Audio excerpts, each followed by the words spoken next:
धाकड़ खबर, बेखौफज़ुमा बेबाक अंदाज।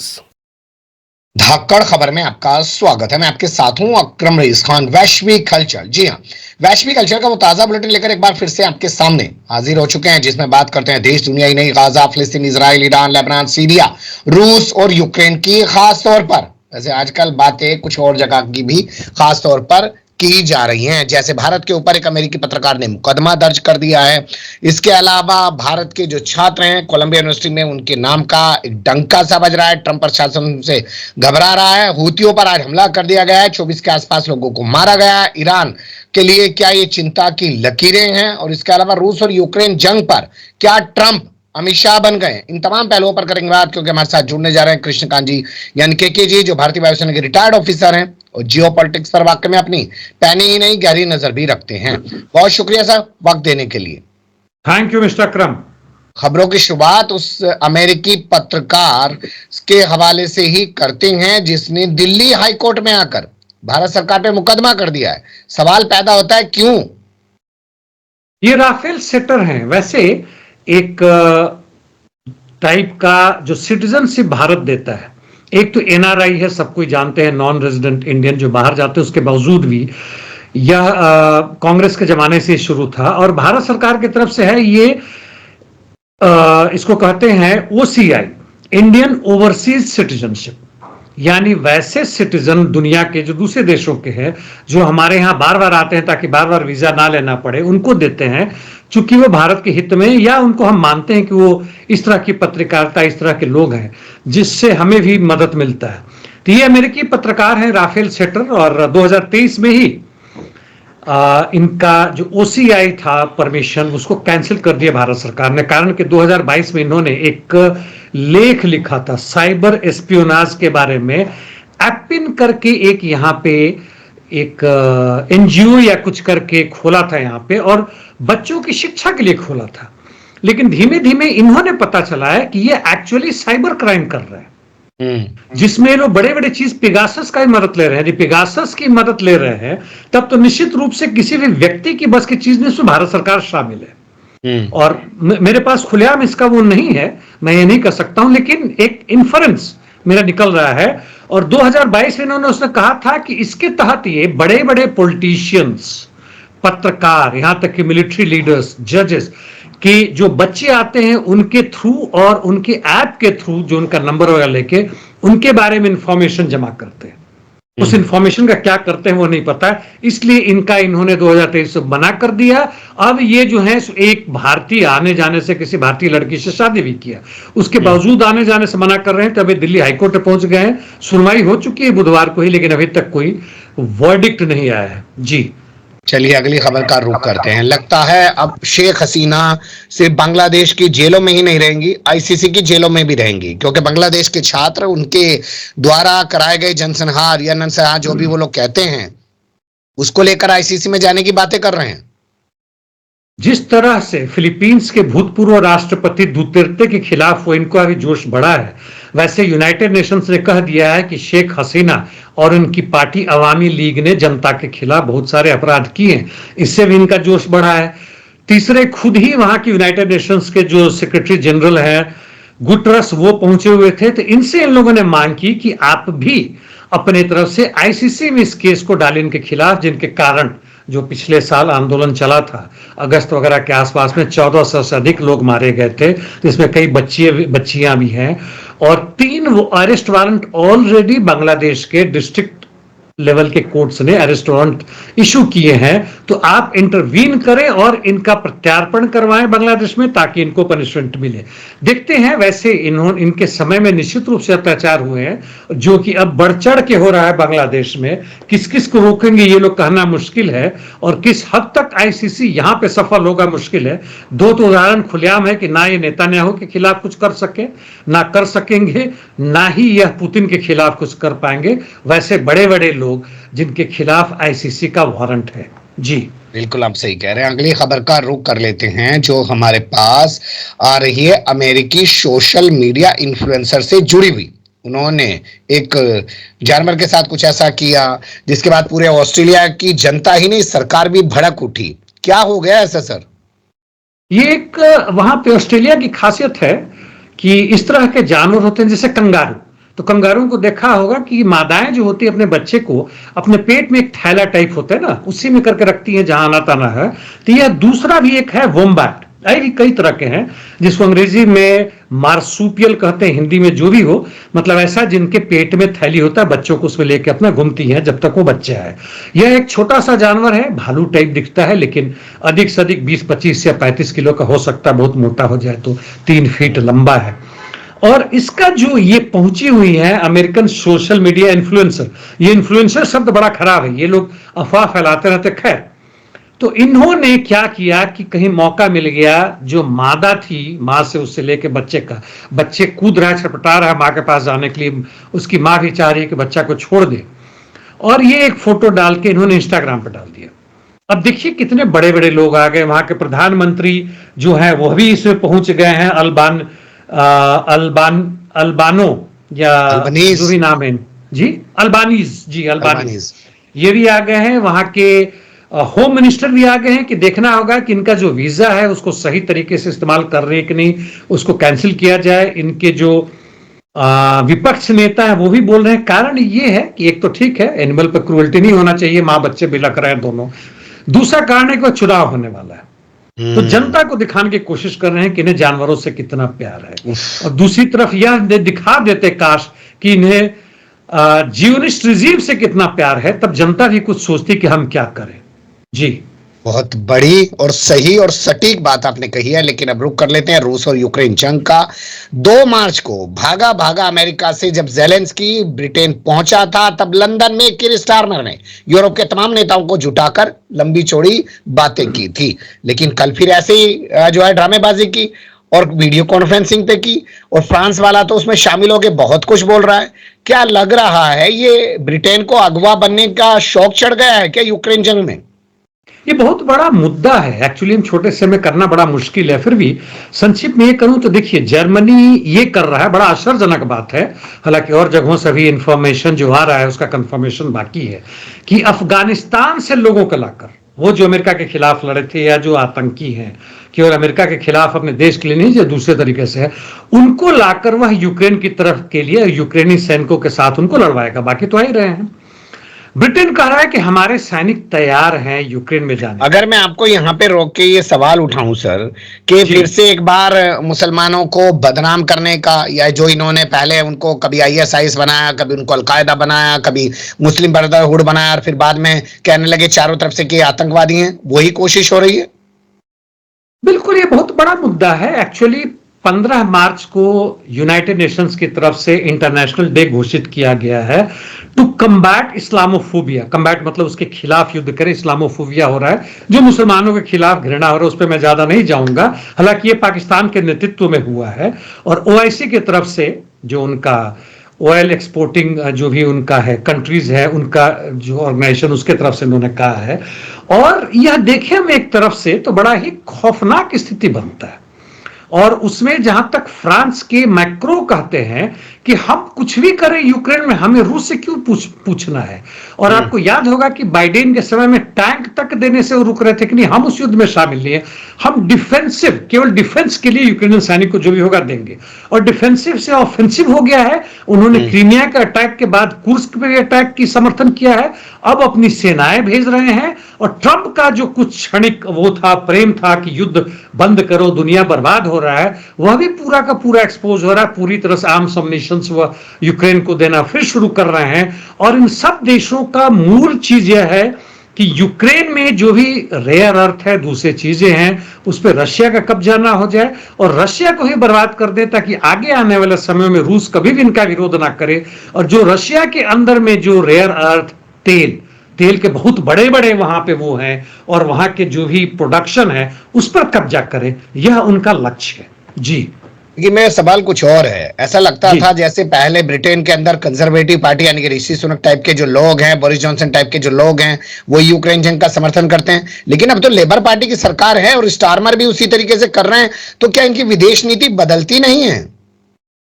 ये सोशल डेमोक्रेट्स कहते हैं, जैसे कांग्रेस को यहाँ पे आम आदमी पार्टी के कुछ समय के लिए सोशल डेमोक्रेट्स कह सकते हैं, जो कि कहते हैं कि भाई हम प्रजातंत्र से हमें प्यार है, आम जनता के लिए करते हैं, हम युद्ध विरोधी हैं, हम अल्पसंख्यकों के खिलाफ तमाशा नहीं करते हैं या उन पर अत्याचार नहीं करते हैं, ये सब बात करते हैं। जैसे आपने उदाहरण दिया लेबर पार्टी की इंग्लैंड में, वैसे ही डेमोक्रेटिक पार्टी डेमोक्रेट्स जो है अमेरिका में और दूसरे अन्य जगहों में, यहाँ तक कि ऑस्ट्रेलिया, कनाडा, सब जगहों में। तो इनको कहते हैं कि यह फांसीवाद का सबसे बड़ा रिजर्व सेना है।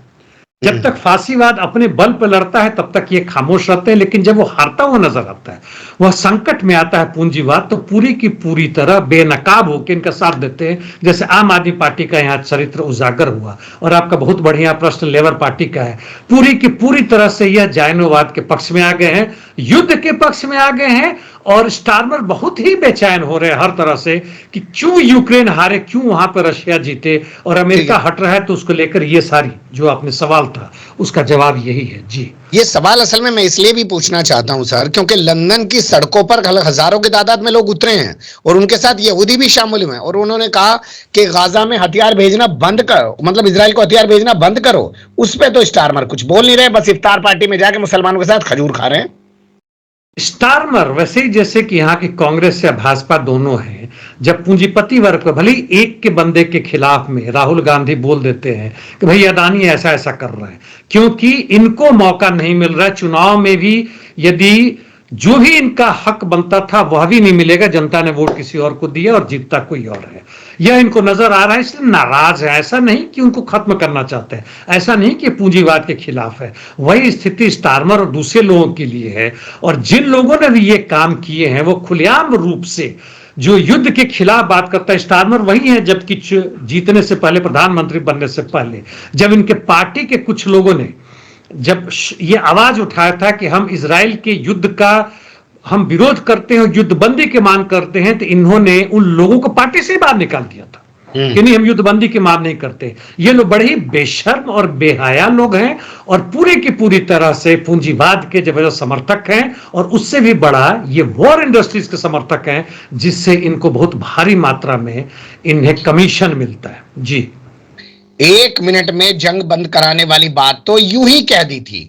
क्या ये बात ट्रंप ने अमित शाह के वीडियोस को देखकर सीखी है, या यहां से आइडिया गया कि भैया ऐसे बोल दो?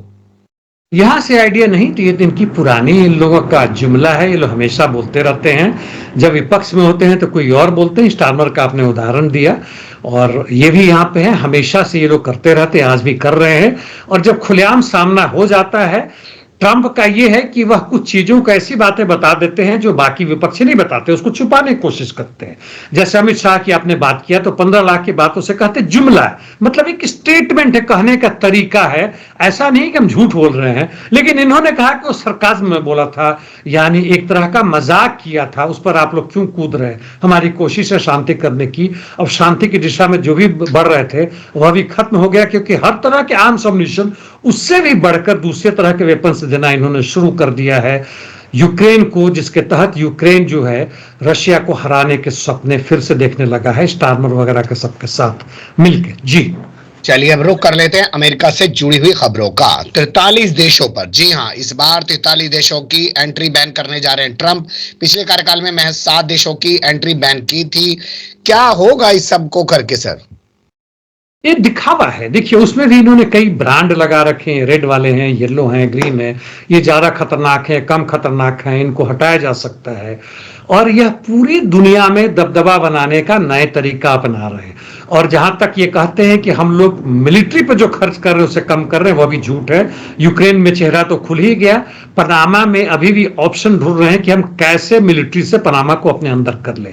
और इन देशों पे बहुत सारे देश हैं, जिसमें खासकर हम अंदाजा लगा सकते हैं, जैसे ईरान है, यमन है, अफगानिस्तान, नॉर्थ कोरिया वगैरह वगैरह जितने हैं, सब देशों पे ये कर रहे हैं कि वहां के लोगों को हम नहीं आने देंगे अपने यहाँ, और इस तरह की बातें कर रहे हैं। वैसे इनका जो प्लान है, पहले का जो प्लान था कि वॉर ऑन टेररिज्म, कभी था वॉर ऑन ड्रग्स, कभी था न्यू वर्ल्ड ऑर्डर, और आज है कि जो रिफ्यूजीज आ रहे हैं वो हमारे देश पर अटैक कर रहे हैं, आक्रमण कर रहे हैं, उसको खत्म करना है। तो जुमलों का चेहरा बदलता है, जुमलों की भाषाएं बदलती है। चीज वही है कि साम्राज्यवाद को कैसे हम संरक्षित रखें, उससे मजबूत करें और आगे बढ़ाएं। जी। क्या उसके लिए 18वीं सदी के कानूनों का इस्तेमाल करेंगे ट्रंप? ये बड़ा महत्वपूर्ण है। पूरे न्यूज में वहां पर आ रहा है 18वीं शताब्दी का जो है alien enemy act and sedition, sedition मतलब देशद्रोह है। और यह फर्स्ट सेकेंड वर्ल्ड वॉर के टाइम में था, अभी तक 3 या 4 बार इस्तेमाल हुआ है। मुख्य रूप से इसका मतलब यह है कि जब इनके देश पर खतरा आता है, आक्रमण होता है, जैसे फर्स्ट और खासकर सेकेंड वर्ल्ड वॉर में, तो वहां के लोग यदि आके यहाँ पे कुछ गड़बड़ी करते तो उनको निकालेंगे। जैसे उन्होंने जापानी सबको निकाल दिया था, क्योंकि जापानीज नागरिक जो थे जापान वाले, वो अपने जापान के लिए काम कर रहे थे, वहां जासूसी कर रहे थे, इसलिए उनको एन मास यानी पूरे के पूरे निकालने की जरूरत थी। अब उसका इस्तेमाल 1798 वाले इस कानून का इस्तेमाल ये कर रहे हैं कि वेनेजुएला में एक क्रिमिनल ऑर्गेनाइजेशन है और वह जो सो हमारे खिलाफ आक्रमण कर रहा है, जी। फ्रैंक डी आर्गू जैसे भी उच्चारण करे, वह उसी तरह की बात है जब कभी इन्होंने ग्रेनेडा पर जब आक्रमण किया था, इसकी चर्चा मैं पहले भी कर चुका हूं।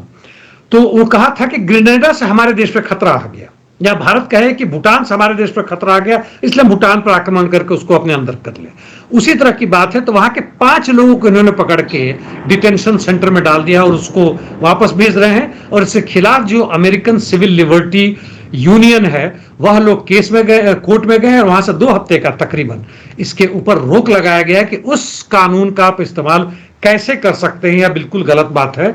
ऐसी कुछ भी खतरा वेनेजुएला से नहीं हो रही है, लेकिन यह वेनेजुएला को दिखाना चाहते हैं, दबाव डालना चाहते हैं, जैसे साउथ अफ्रीका पे कर रहे हैं, वैसी तरह इनके तरफ कि तुम मान जाओ हमारी बातें, अपने तेल हमें बेचो, और जहां तक वहां की जो सत्ता है वहां पे फिर से चुनाव करवाओ, और हमारा जो वहां का चमचा है उसको सत्ता पर बिठाओ। इनकी कोशिश एकमात्र वही है। जी। चलिए, बिल्कुल आप सही कह रहे हैं। और अब रुक कर लेते हैं गौरवान्वित होने वाली खबर का, या ये भी कह सकते हैं कि शर्मिंदा करने वाली खबर है, आप तय कीजिएगा। एक और जहां हमारे देश में हिंदी भाषा को लेकर विवाद चल रहा है पूरे साउथ इंडिया के अंदर, और वहां के जो मुख्यमंत्री एम के स्टालिन वो खुलकर खड़े हो गए हैं। उन्होंने रुपए का जो शाइन है वो भी हटा दिया, वो भी तमिल में अपने बजट में पेश किया है, तमाम कागजों में उसी को लिखा है। लेकिन हिंदी का जलवा मस्क का जो एआई है उसमें दिख रहा है। कैसे दिख रहा है सर? ग्रॉक 3 उनका है, तो उससे किसी ने प्रश्न पूछा कि मैं तुम्हें क्या गाली दे सकता हूं, तो उसने कहा कि हाँ दे सकते हो, तो क्या तुम भी जवाब दोगे? तो उसने कहा कि जब तक हमें कुछ नहीं बोलते मैं तुम्हें गाली नहीं दूंगा। और तू करके बात हो रहा उसमें कि तू नहीं करेगा तो मैं भी गाली नहीं दूंगा। और एक देश शब्दों का इस्तेमाल है गाली का, कोई भयानक नहीं है, लेकिन हमारे लिए यहाँ पे कहना ठीक नहीं होगा। जो मेरे मुंह से कभी कभी निकल जाता है वो चीज है।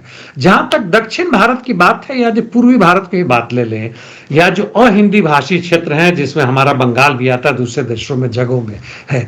बंगाल में तो खैर कांग्रेस के समय में ही था कि हम हिंदी जबरदस्ती हमारे ऊपर ना लगाया जाए, हिंदी हमारी राष्ट्रीय भाषा नहीं है संविधान के हिसाब से। लेकिन वहां पर यह थोपना किसी भी जगह पर कि हिंदी, हिंदुइज्म जो है, हिंदुस्तान, यह बहुत गलत चीज है।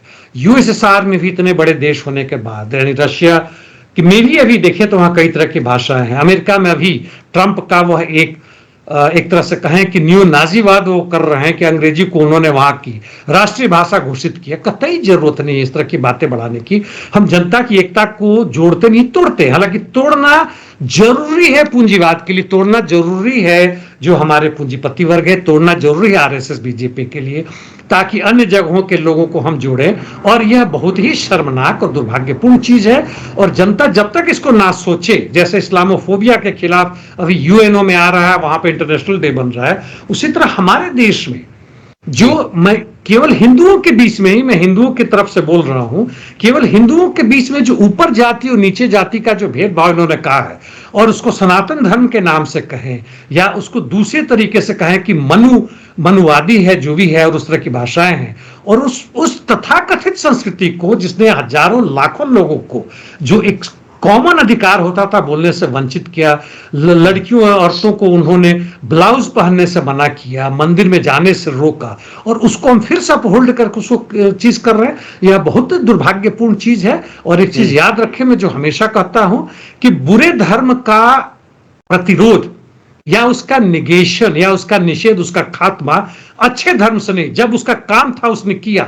अब जो है वह विज्ञान के आधार पर ही हो सकता है, उसका कोई दूसरा उपाय नहीं है, यानी मजदूरों और किसानों की एकता और संघर्ष। जी पूरे यूरोप को अकेला जर्मनी कैसे बर्बाद कर सकता है, और अमेरिका के उपराष्ट्रपति जेडी वैंस को क्यों ऐसा लगता है?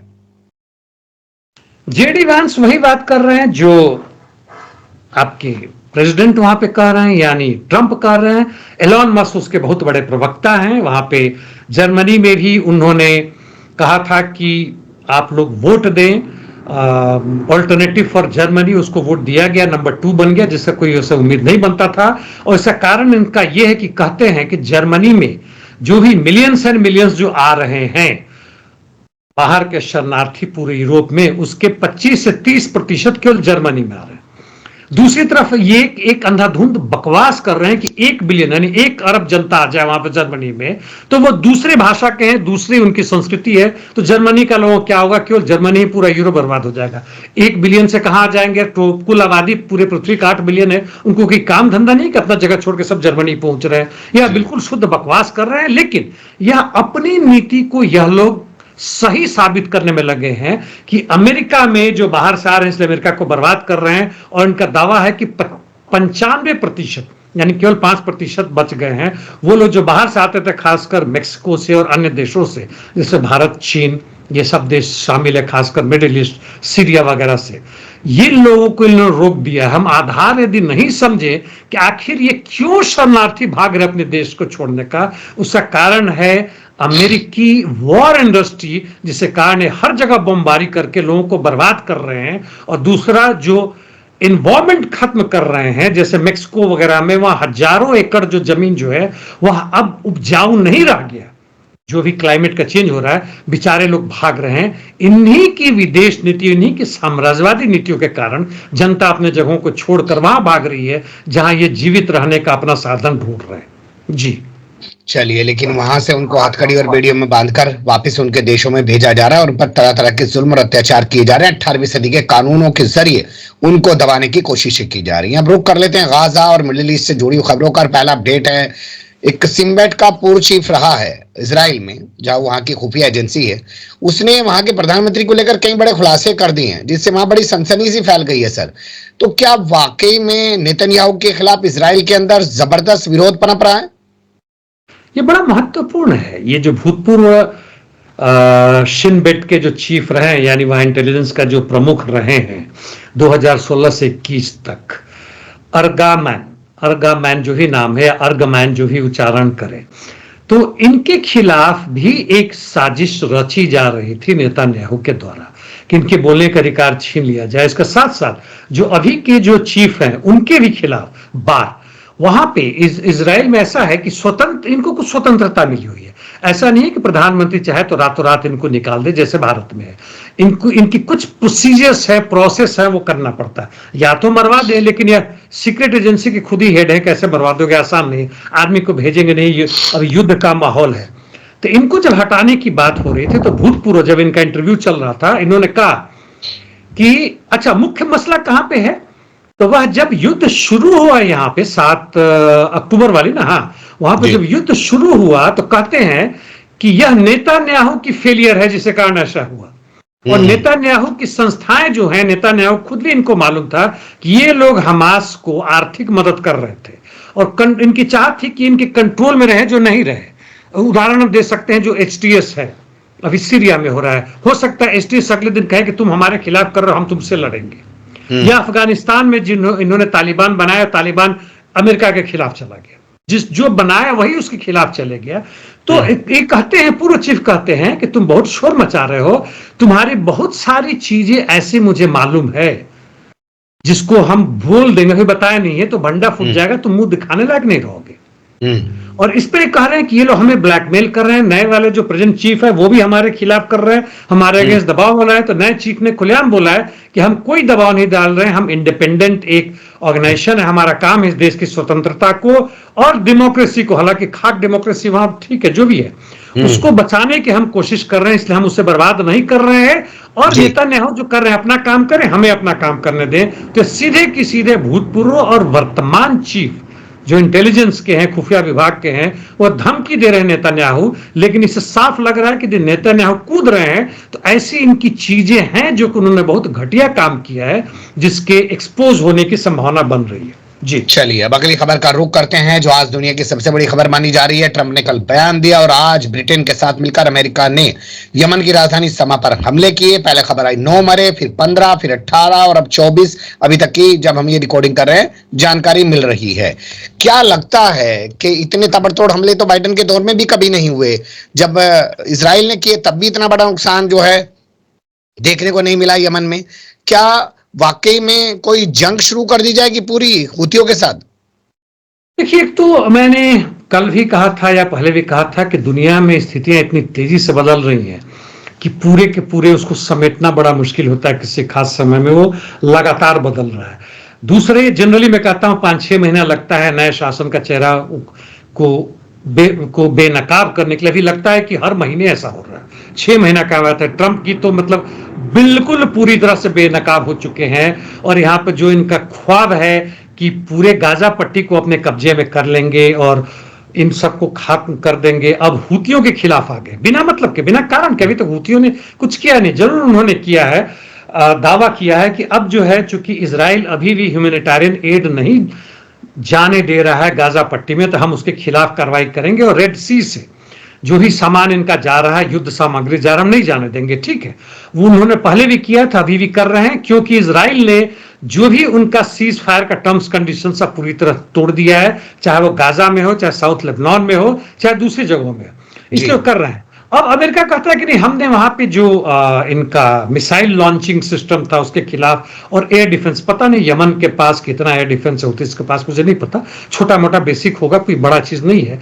पूरे के पूरे जहां तक अरब में इनका रेसिस्टेंस फोर्सेज है, पैलेस्टीन फोर्सेस का, जिसमें हिजबुल्ला भी है, उनके पास एयर डिफेंस सिस्टम ज्यादा नहीं है, इसीलिए वो मात खा रहे हैं हर जगह। खैर, तो इस पे अमेरिका ने खुलेआम दिखाया है कि वह गुंडागर्दी पे उतर रहा है और वह हमेशा इनको धमकी देगा, और यह धमकी ईरान के खिलाफ भी कहीं ना कहीं जा रहा है। कुछ दिन पहले उन्होंने इराक में तथाकथित रूप से ISIS के लीडर को मारा था, 2 या 3 दिन पहले, और पूरी तरह से मीडिया में ट्रंप शोर मचा रहे थे, बोले थे देखो हमने उसे खत्म कर दिया।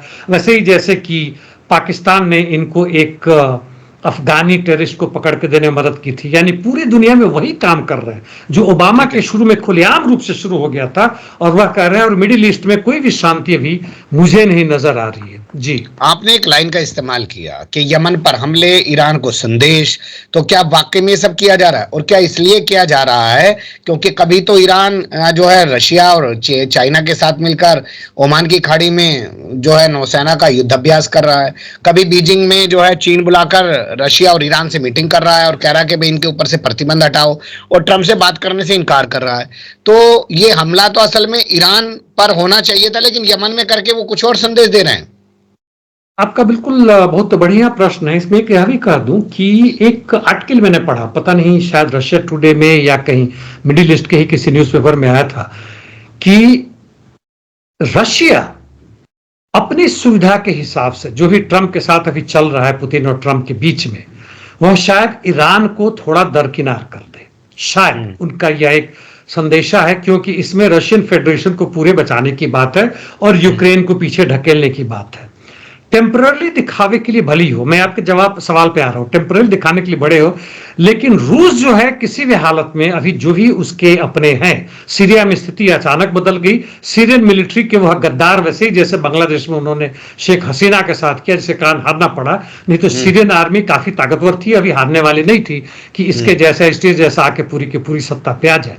तो इसके खिलाफ में जो भी अभी हो रहा है वहां पे, और जो भी ईरान का जो नेवल फोर्सेस बढ़ रहा है, उसको ग्लोबल नेवल फोर्सेस बनाने की बात कर रहे हैं, उनका एयर डिफेंस के साथ जो मिसाइल्स और उनका जो UAVs यानी ड्रोन्स है, स्टेल्थ जो पावर बढ़ रहा है, जो बढ़ रहा है, सब कोशिशों के बाद से, और रूस और चीन के साथ जो करीबी बढ़ रहा है, जिसमें रूस से प्रत्यक्ष रूप से नॉर्थ कोरिया जिसमें शामिल है, चीन से अप्रत्यक्ष रूप में जो उनको मदद मिल रहा है, उसमें मिलिट्री एक्सपेरिमेंट्स एंड उसका एडवांसमेंट जो हो रहा है वो बहुत जबरदस्त हो रहा है। इसलिए अमेरिका में बौखलाहट है और दिखाने के लिए कह रहे हैं कि हम न्यूक्लियर वेपन्स के खिलाफ है, नहीं तो ऐसा कुछ नहीं है, बाकी हमारा सब कुछ ठीक ठाक है, तुम वो ना करो। लेकिन पूरे के पूरे उनमें बौखलाहट है। और इसी खिलाफ में एक लाइन यह भी कर दूं कि जिस तरह से वो सऊदी अरबिया और टर्की को बढ़ा दे रहे हैं, उसके खिलाफ में वह इसी का एक आयाम है।